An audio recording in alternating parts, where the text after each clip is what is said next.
This week on Rockstar Superhero.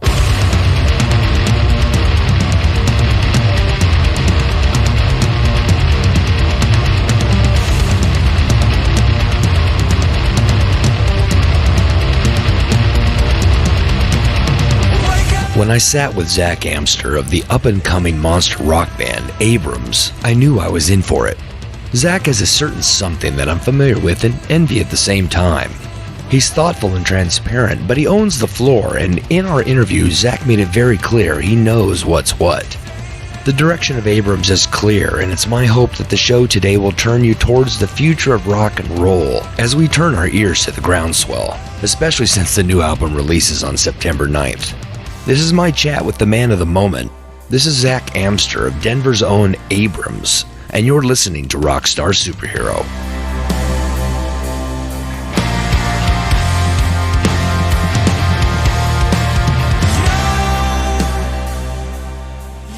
Bands do not succeed when they're democracies.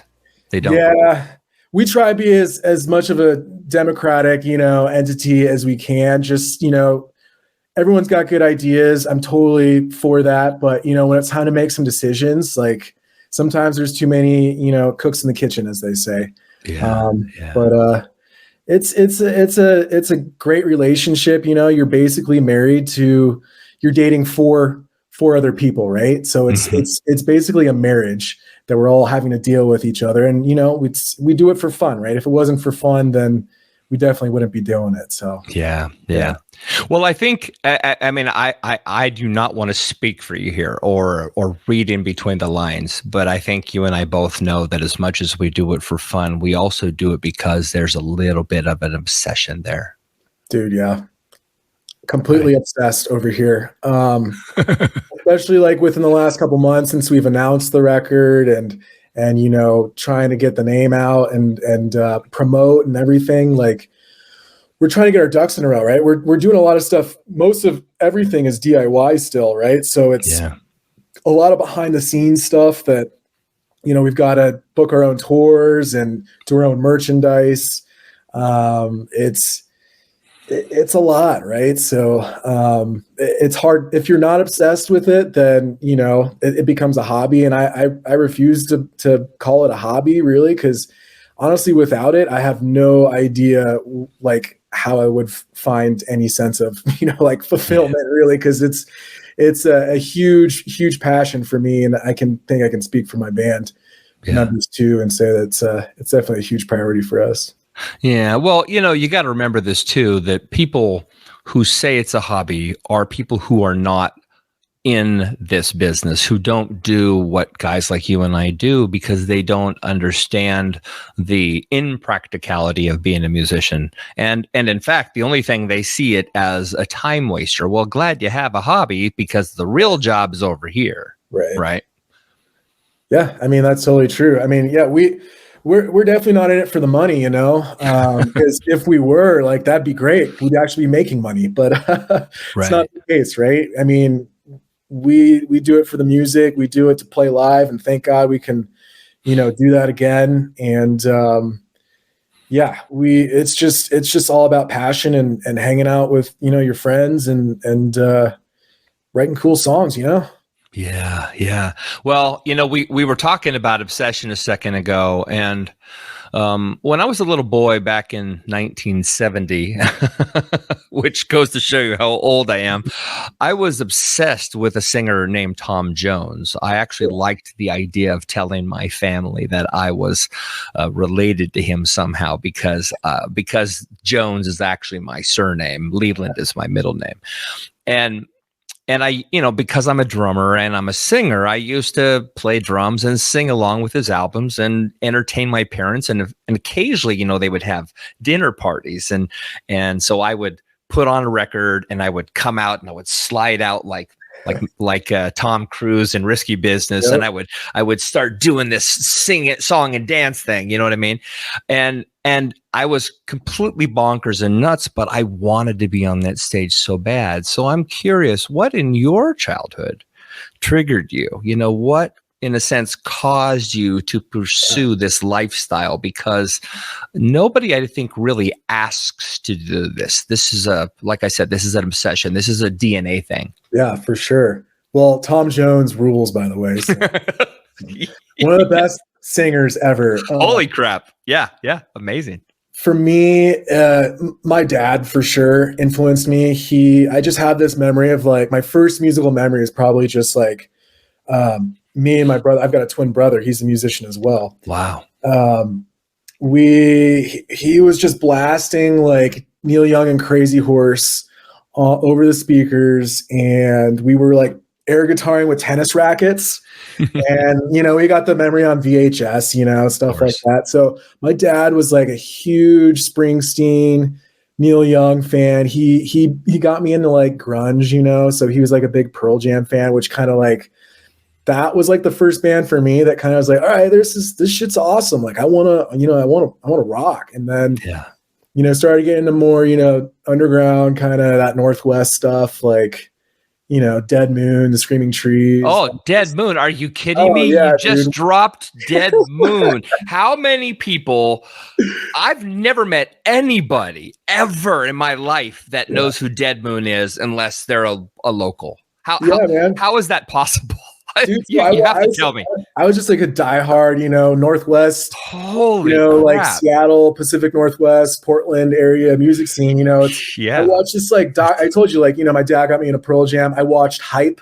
My buddy did the music for that movie. Oh, no way. Yeah, Matt Shaw. Yeah, nice, man. So that got me into like the super more lesser known bands like Dead Moon.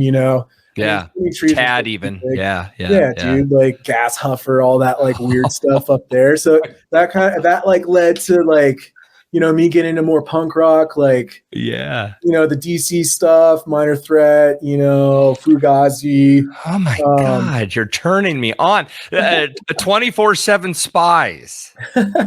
What's that?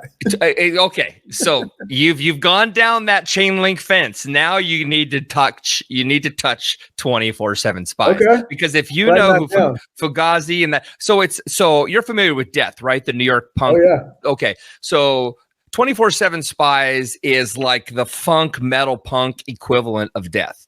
Sick. And they, along with like Vernon Reid from Living Colour, there was the Black, I can't remember what they called it, but the Black something coalition. It was like the Black Metal Coalition, BMC, something like this, which was a thing in the late 80s, early 90s that got Black culture to sort of build their power around these up and coming bands that were playing hard rock and heavy metal, that it wasn't just about R&B, because so many culture bands like that were tired of being lumped in with, oh, you guys are playing R&B sex music, basically. You know what I mean?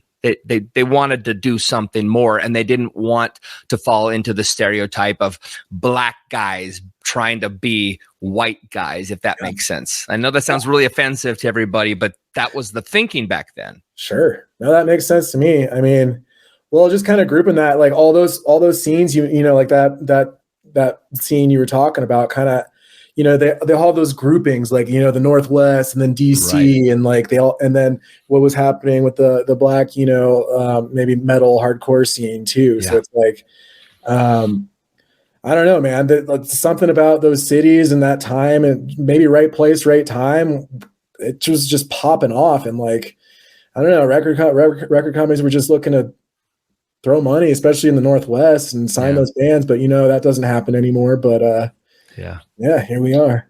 Well, you know what it was, though? I believe anyway, Zach, is I wasn't here. Of course, this is always the story of my life. I was on the East Coast when the West Coast broke. Yeah. And I'm on the West Coast when the East Coast breaks. It's always was the story of my own musical career. But there is something about the need of a listener, or in the case of record labels and, and A&R guys back in the 80s and 90s, was what vertical do they fit in, right? So nowadays you've got all these subgenres, right? You've got metal, and then you've got progressive metal, metalcore, and power metal, and 10 million ways from Sunday, a description of something, and it has to fit into a certain category, because every music journalist is going to ask you, well, how do you what do you say Abrams is? Is Abrams a hard rock band? Is it an alternative rock band? Is it you see what I'm saying? Totally, man. And I think it sucks when a band like Dead Moon, which is great that you knew this, but gets lumped into being a grunge band when they were really, really dark and atmospheric, and not necessarily any of those things. They were more Melvins than they were Pearl Jam or Alice in Chains. Sure. Yeah. You know what I mean? The 3-piece, they're a garage rock band, like a garage rock band. Correct. I don't know, something about Fred's voice just like really connects with me. Like you can just hear the emotion like in his voice. They're playing out-of-tune guitars. It doesn't even matter. Like their songs are just, I don't know. All their live records that they put out. I love that they have a bunch of live albums and stuff because their live performances were just so good. Wow, man, I almost want to stop this interview because I'm so blown away that you know who these people are, but it makes sense because you were a fan of the movie Hype, which of course talked about those bands that were caught in the seams. You know what I mean? Yeah, definitely. All those bands that never really, like caught on. And I found that super fascinating, and they were all good. They just weren't, commercially maybe like viable, but that stuff was cool to me. Yeah. Is your dad still alive? Yeah, he is. Yeah. That's good. He's a big Abrams fan. Yeah, I was gonna ask. So what does your family think of this journey? This step you've taken, because a lot of times parents are like, "Yeah, I hope you have a fallback, son." Yeah, man. They support me 100%. We also got day jobs and stuff, so we're self-sufficient and stuff. But if I had the chance, it's the band's first for me, right? So it's and they understand that. It's good to have their support for sure. I mean, without it, I'd be because I look up to them for sure. I mean, they're huge. Just a good example for me, and it's always scary when maybe your kid wants to pursue something that's not a moneymaker, not a stable thing, things like that. But I don't know, man. I love the art and I love playing, so glad to have their support. Yeah. Well, I'll tell you this, that, on the outside of it, I never, broke, so to speak. I had a couple of sort of development-ish type things, some projects that were going somewhere, but, they never really went anywhere, right? Or I probably wouldn't necessarily be sitting here. You want to be talking? Well, I mean, maybe not. But, would, yeah. but I guess what I'm trying to say is you have to do it because you love it. Harry Goaz, the actor who was Deputy Andy in Twin Peaks, was a chauffeur / taxi driver back in the late 80s when director David Lynch was in Los Angeles for some film trip, some production thing. And he ended up getting into Harry's cab. And, as it happens, they're driving you to some event, right? Yeah. And you talk to him a little bit. And David asked Harry, "What do you do, when you're not driving a taxi cab?" Because of course that's the kind of job you do because you're trying to be an artist typically, right? And he said, "Oh, I'm an actor." And David said, "Oh, that's a hard life." And Harry's response is epic. He said, "Well, you gotta love it." Oh, for sure. And you know what? David Lynch said, "Yeah, you do have to love it. I'm going to hire you and put you in Twin Peaks." That's so nuts, and man. That's quite literally what happened. He didn't audition. He just said he just believed in himself. Yeah. That's the most David Lynch thing that could ever happen. So I'm not surprised at all. But I mean, we already mentioned it before, but that's a very right place, right time. I mean, most of the time, you got to be good, right? But it's like you got to it's got to be the right people got to hear you. The people got to get it. It's hard to build it from the ground up. We're looking for all the help we can get and getting exposure and stuff. So, nothing wrong with right place, right time, right? Yeah, right place, right time. Yeah, but you know what it is, Zach, and I really truly believe this. And I love to talk about spiritual stuff. I'm sorry, but I think it's really cool and it's rarely addressed. Is because it gets poo-pooed. But you know what? When you walk into a room, Zach, when you showed up, for example, at this call, and we've had to do this a few times again for the listeners. We've had to go through this editing process. But when you jumped on, you were full of energy. You had a great feeling to you, had a great vibe. I could tell you, I believe you were excited to be here.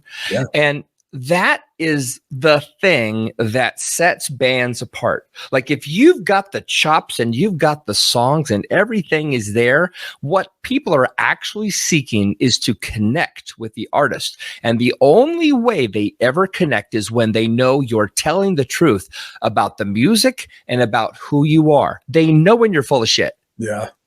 Yeah, I agree. And dude, that's super nice of you. I appreciate it. I mean, I got a good poker face, I guess. No, I was definitely looking forward for this, man, for a while. Glad to be here.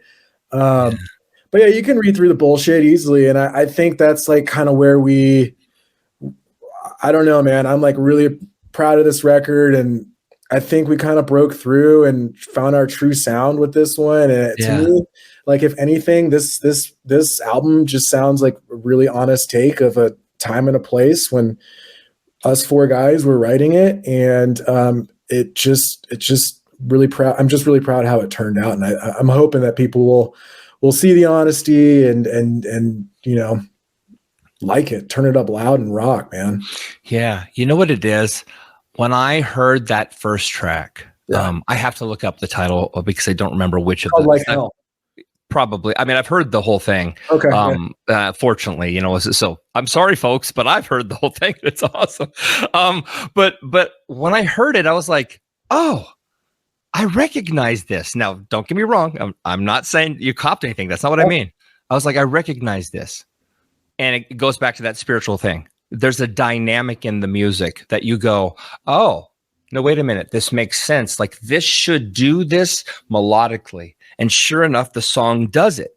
And then you start thinking just for a brief second, because again, I'm a 50-year musician. My brain goes, have they lifted this from something? Because it sounds familiar. And I put quotes around it. It sounds familiar. And I realized after the fourth or fifth time listening to that track, no, it's just so well written that it hits the right notes. It goes where a rehearsed, practiced, seasoned musician would expect it to go. I just didn't write the song, but it does the right things at the right times. So I've been blabbing about it constantly because it's got holy crap written all over it, man. Dude, thanks so much, man. And yeah.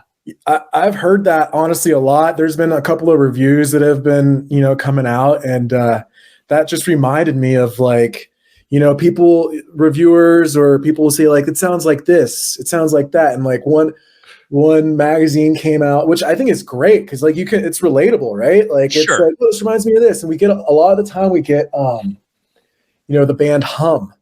Oh, interesting. The band Hum, the band Failure. Like kind of like that like era of music and like, you know, I've heard that for a while and I've never really like listened to those bands. And I'm like, do you like Jawbox? Do you like Failure? Do you like Hum? I'm like, you know, I think so. I'm just like never really listened to them. Like, oh, because your band sounds just like, I'm like, cool. That's awesome. That resonates with you.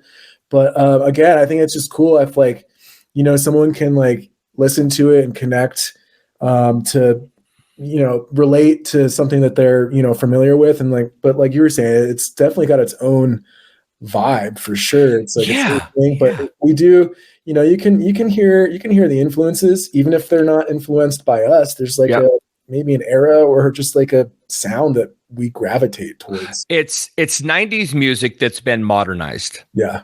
And that's not a derivative. That's not a bad thing. I mean, it's just my favorite music. Right. I mean, it's clear that, you know, come on, man, every musician does this. We take our influences, intentional or not, and we layer them with our you know, our band members' influences, and eventually it becomes this beautiful potpourri, this cornucopia of sounds.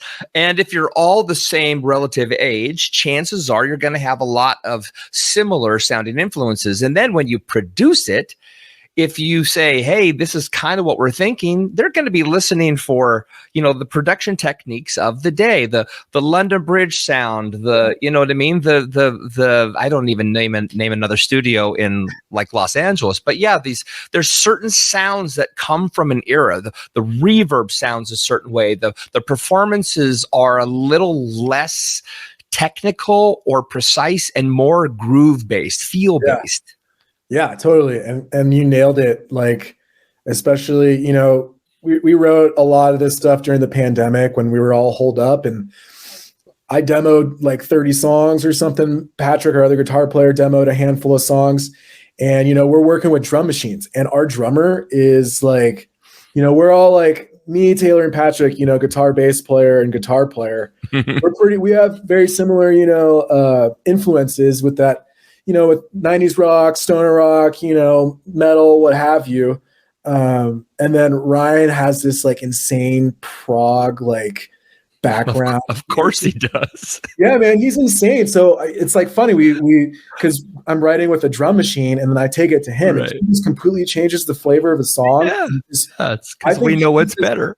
Yeah, he like does a cool like modernization of like our riffs, and like it's really cool how it just goes through a cycle of like, okay, never thought it was going to sound like that, but let's go for it. It sounds rad.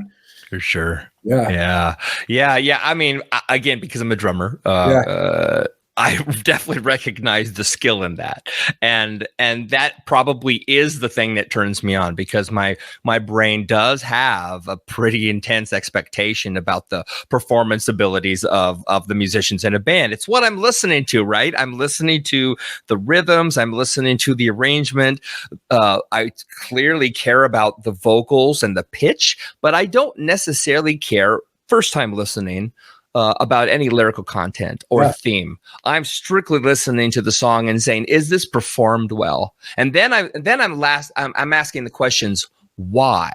Like, why does the song start out so heavy and go into such a light lilting chorus? What are they trying to teach me? Yeah. You know what I mean? Yeah. We really wanted to, kind of have a shift with this record, work with more dynamics. Totally. A lot, especially our first two records we're younger, and we're like, let's just scream and play everything on 10 all the time. And then last record, we kind of experimented more, with dynamics. With this one, I think we kind of found that sweet spot. There's like one song that kind of gave us the, maybe the confidence that we can do that the song called Body Pillow. It's track 5 or 6, I don't know, but Patrick brought it in, and like right when we heard it, we're like, is this an Abrams song? It's awesome. It's a beautiful riff. Is this an Abrams song? And then we're like worked on it, and like, yeah, this for sure is an Abrams song. That kind of like, gave us confidence that we don't have to be on 10 all the time. We can like, work on our dynamics, and then I think that's why that's one of our favorite songs on the record, just because it's like a new avenue for us, maybe a slight turn from our past, and it just helps us keep it fresh, and hopefully inspires more kind of. It's like touching on that shoegazy kind of a vibe, but right, the post rock thing. Yeah, for sure. It's got some of that too. Yeah. I mean, personally, again, I'm probably the most influenced by 90s music myself, even though I'm much older. And that is what tends to draw me today. The more groove focused, the more oriented. Yes, I do love some progressive stuff. I love time changes and a little absurdity here and there, but noodling is not a thing for me. It's never been a thing for me. So it's so important that a song is grounded in some sort of melodic structure where there's dynamics, and you take me in and you release me. That's what I need to hear as a listener. If I can't drive to your music, I don't really want to ever listen to your music. You and me both, Rob. It's funny. My brother says it's a good driving record, so I'm like, that's awesome. There it is. I do most of my listening too. I mean, but you're saying like, you were kind of talking about lyrically, like, because I'm the same way. Like, honestly, I could give a shit like what these bands are saying first case through. I just want, first things first is, sick riff, but a vocal hook. And Oh yeah. I mean, that's what thank God for the pandemic, because we got good at demoing, and that helped us write, really up our game with the vocal hooks. And Yeah. you don't want to write cheesy lyrics. You want to. I mean, I think we did a good job lyrically too, but it's just not for me. For me, it's like not the first thing. It's all about the hook. It's all about the melody, and then kind of fill in the blanks there. It's almost like a math equation. Like kind of hum it out, find a couple words that work, and then what vibe you're going for, and then kind of just ink to paper. Yeah, man. I'm telling you, I know my audience is like rolling their eyes, like, of course you're saying this, Rob, but I rarely meet somebody like you who I just know I like so much right off the bat. And I mean, that sounds really bizarre, but I'm just one of those ferocious, like, fuck it, I'm gonna say what I think. And if people have a problem with it, that's cool. They don't have to listen. You know what I mean? I'm an acquired taste, but what I love about Abrams, and I'll say it one more time, is it's not an acquired taste. I just happen to be fortunate enough to have heard it, to be able to tell others about it. But I guess what I want to say, or what I want to ask to keep this rolling without it being the Rob Leland festival here. Hey man, this is like, we're just chatting, dude. Yeah, well, yeah, I know, but I could just hear everybody roll. I can literally hear the eye roll, in the cosmos. I love the idea that great musicians, great artists, creatives, comedians, actors, have grown up in some form of disarray, of dissonance at home. You haven't stated any of that. And I'm not trying to get you to tell us about some ugly event. That's not what I'm trying to say. I just find it interesting that so many creative people sort of battle back against the lives that they had as children, and they're now finally sort of living their purpose through their art. Okay.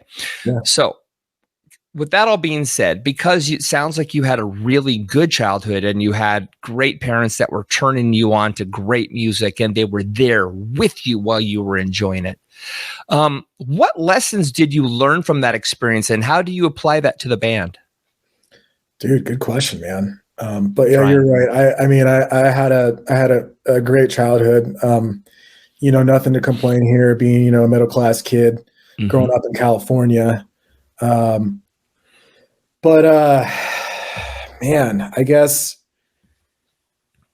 I don't know if there's one thing maybe I would have done is kind of had more, maybe a little more confidence in myself at an earlier age.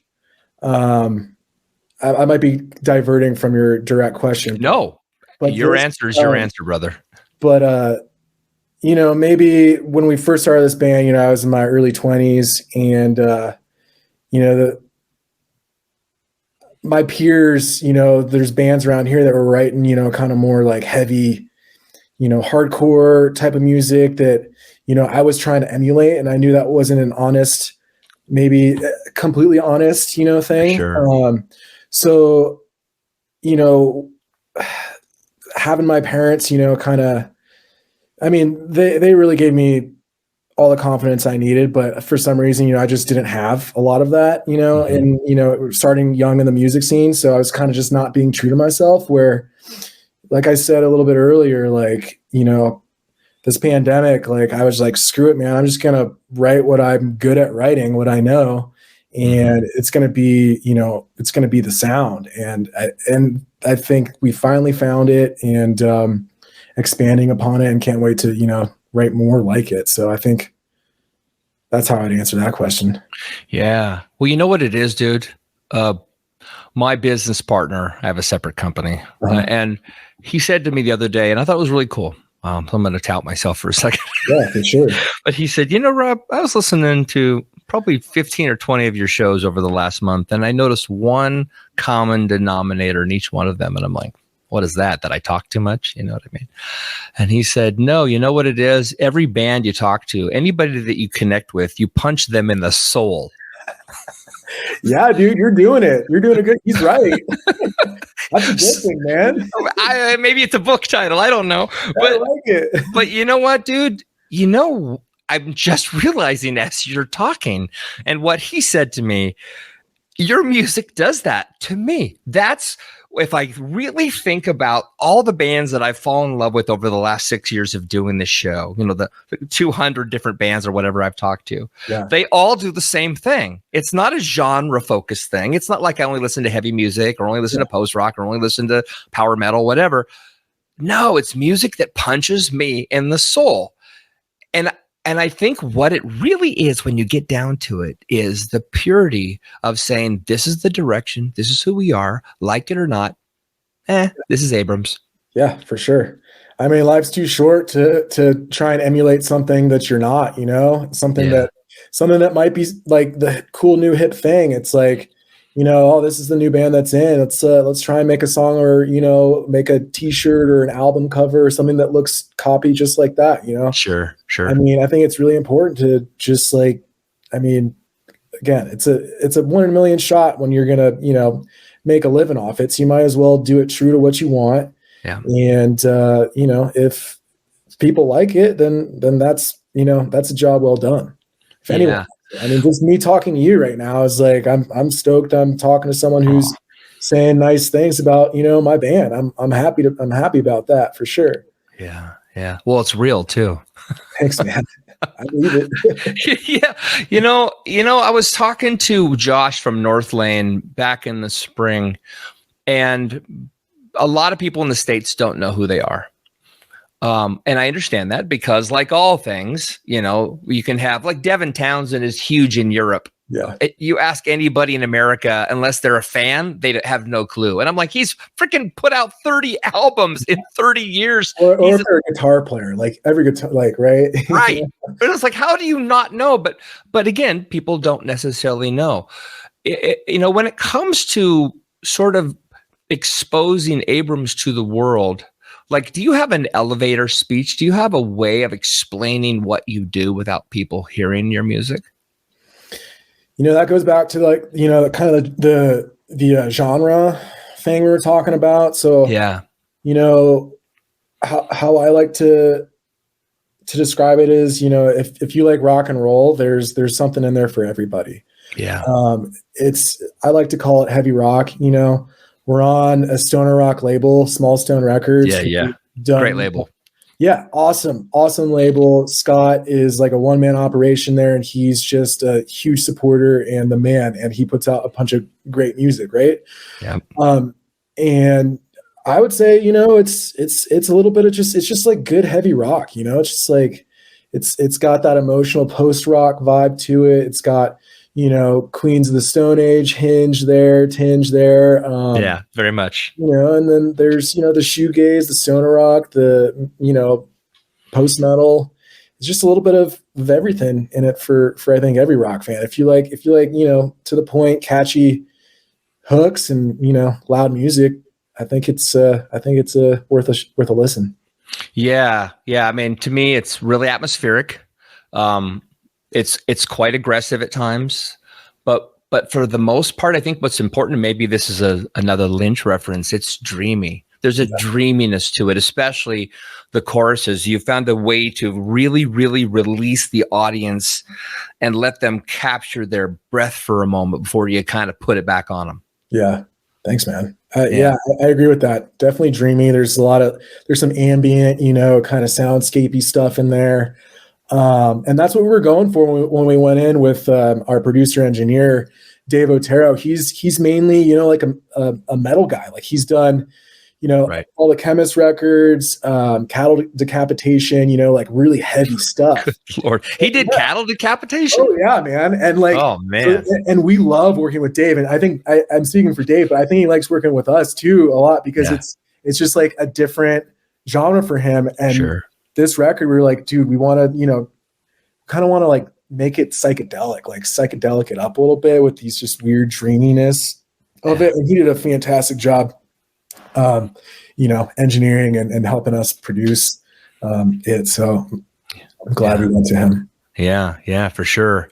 Well, let's before we don't want to get too far without talking about the new record. You brought it up a little bit ago. In the Dark is the new LP.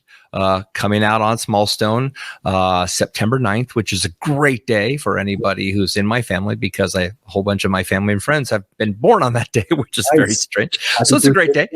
Yeah, a great day for fans. So I'm curious, never mind what everybody else says, critics or even me. Why do you think the record is special? And what are you hoping the listener gets out of it? A secret, a trick, something hidden. Yeah, it's a good question, man.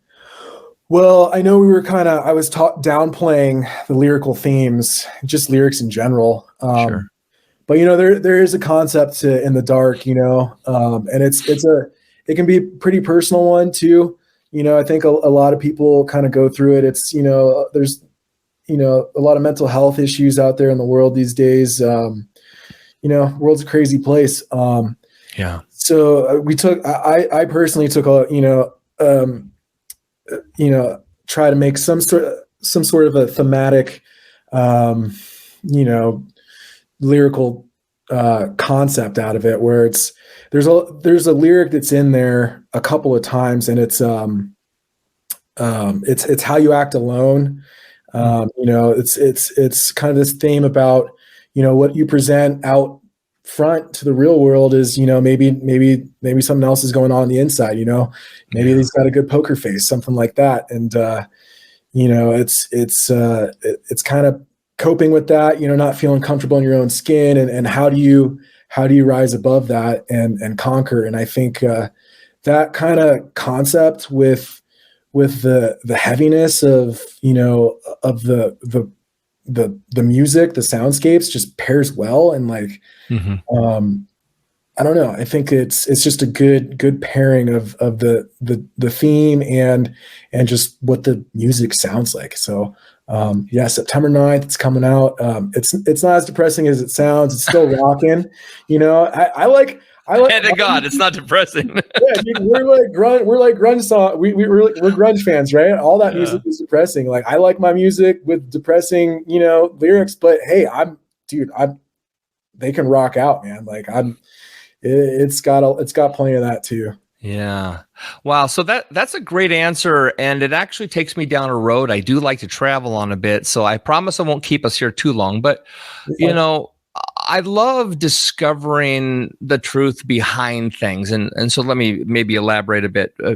Everybody has, for the most part, I should say, everybody seems to have a self-destructive habit or 2 or 10. And some of us manage them better than others. With social media being sort of bonkers and news being distrusted, even though I doubt highly that it's as untrustworthy as everybody seems to think it is, the world's in a crazy place, and there's a lot of disturbing images, a lot of disturbed people, a lot of frustration and anger, and this feeling that, what about me?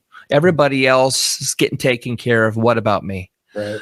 And I'm curious, with what you just said, and again, your solid childhood, and it sounds like great relationships with the guys in the band, why songs dealing with, mental health issues or talking about crisis, or maybe talking about how to overcome them? Do you guys sort of see yourself as champions for the lost and the oppressed? I wouldn't put myself in, for that. To keep it honest, for me to kind of portray our music as honest as possible, I like to write from, personal experience. Mm-hmm. There's our third track, Better Living, that, that one's pretty on the nose. Mm-hmm. Lyrically, it talks about, just drinking, and, right.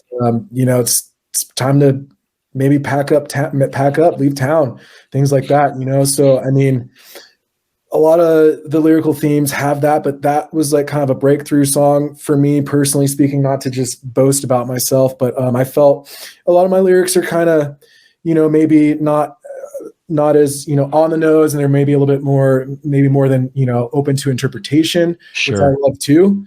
But for me, that one, I think, is, you read those lyrics, and it's, it's like, man, this guy should probably put down the bottle. But Yeah. but yeah, it's a crazy world, man. Like people cope in however, if they're just want to go on Instagram for 24 hours, if that's how you do it, that's one way to do it. But it's yeah, gotta be careful out there. Gotta definitely watch yourself. And once you get the message, hang up the phone. Wow. That's a hell of a way to put it. Wow. Okay. Well, I got the title for the show. Holy cow. Yeah, that's great. So where are you in California? Well, I'm actually in Denver. Oh, okay. Okay. Yeah. I thought you had said earlier, but I guess that must be when you grew up there. Okay. I grew up in Southern California. I've been in Denver for 15 years now. Okay. So the band's all here, and yeah, we've been a 4-piece for 4 years now. So we're solid. Yeah. Well, the fact that you're solid, and as you mentioned at the top of the hour, when you talk about being in a band, people who aren't in bands have no idea how much fun it isn't. Right? How hard it is to be married, how hard it is to be in these relationships with 3 other people, and you're forced to deal with what they like and what they don't like, and everybody wants say, and sometimes you don't get a say, and everybody has to compromise. And meanwhile, you might barely be making it financially because you're 3 guys in a band. You're not for the most part, I should say, not in a relationship with each other, right? So there's a lot of frustration and dealing with ego. Oh yeah. But you guys have figured it out. So how do you think you figured it out? You just picked the right people? You have good taste? We've been doing it for so long. We are all our own individual weirdos that just work together somehow. We just write really well together. We do it for the music. Yeah, of course, we clash a lot, but that's what, everyone in a relationship does. Nothing's perfect.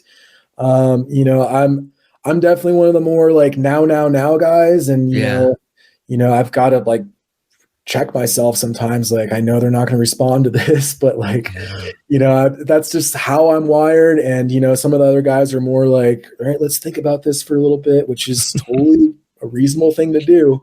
Yeah. But, so it's just dealing with those different personalities. It's funny, man. It should be its own TV show. Some of the shit we talk about or just have to deal with each other. It could be a Judd Apatow movie. I swear to God, it would be hilarious.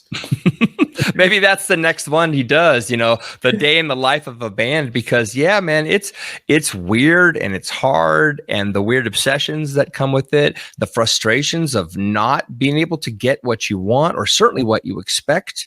I can't remember the way it was put, but I recently read something that said, the hardest part about attaching yourself to an idea is that you've actually attached yourself to the outcome, and you're not open to what other directions something might go.